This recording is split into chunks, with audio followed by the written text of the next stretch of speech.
Welcome to the debate. Today, we're looking at the strategic fallout from the New York Rangers trades of Chris Kreider and Jacob Trouba.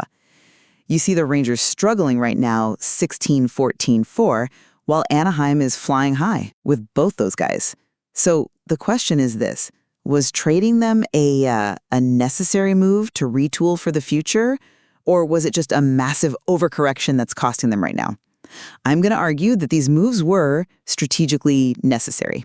And I'll be arguing that it was absolutely an overcorrection. The cost of that decision is, well, it's on the ice for everyone to see every single night.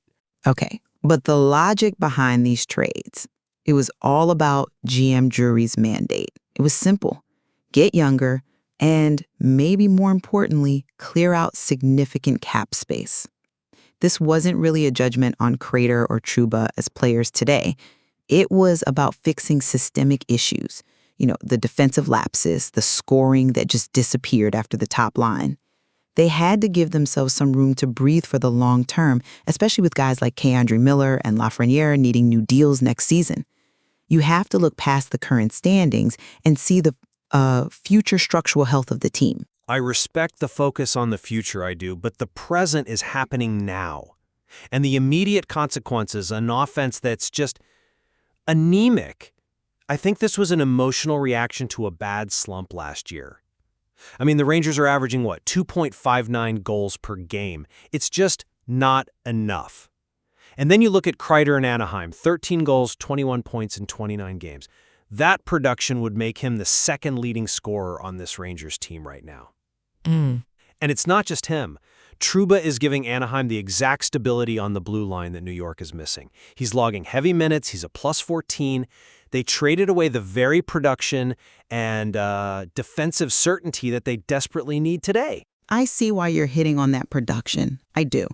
But focusing only on Kreider's rebound, that assumes he would have found that same 30-goal form here in the New York pressure cooker with all those same systemic flaws still in place.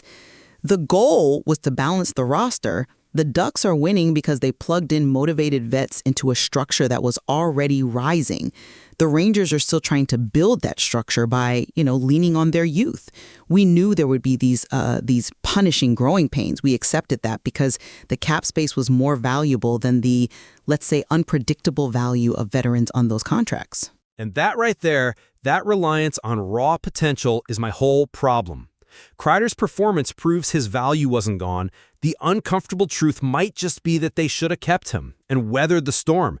They traded a known quantity, his size, his playoff experience, and the middle six, for this abstract idea of flexibility. And it's not just the stats. What about the leadership vacuum? Kreider was a lifelong Ranger. He brought this quiet gravitas, He connected the current team to their past contender identity. Okay, but...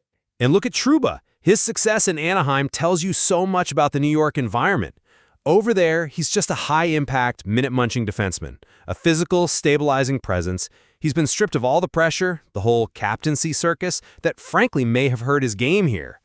That kind of reliability is just irreplaceable for young defense that's, all over the place beyond Adam Fox. That's a compelling point on the identity front, it is. But I'd frame it a bit differently. The loss of leadership, while it's real, I see it as a secondary cost to the main prize, which was structural freedom. The underlying need for a structural change was non-negotiable.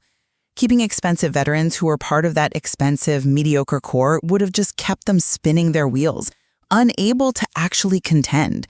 They had to maximize those assets while they still had high trade value, just to secure the team's financial health long term. I'm just not sure I buy it. So for me, it comes down to this. The strategy was sound. It was forced by those systemic issues and the absolute need to fix the cap for the future. The struggle we're seeing right now, that's just the accepted price of building a balanced, sustainable roster, the kind of roster Anaheim is enjoying. And I just can't get past what's happening on the ice. The success of both those players proves the value they traded away was real, and it was needed today. The present is happening now.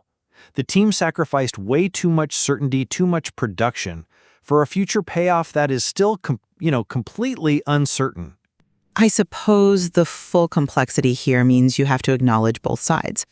The necessary long-term mandate for the retool, and the very real, very painful cost of losing that veteran presence in production right now.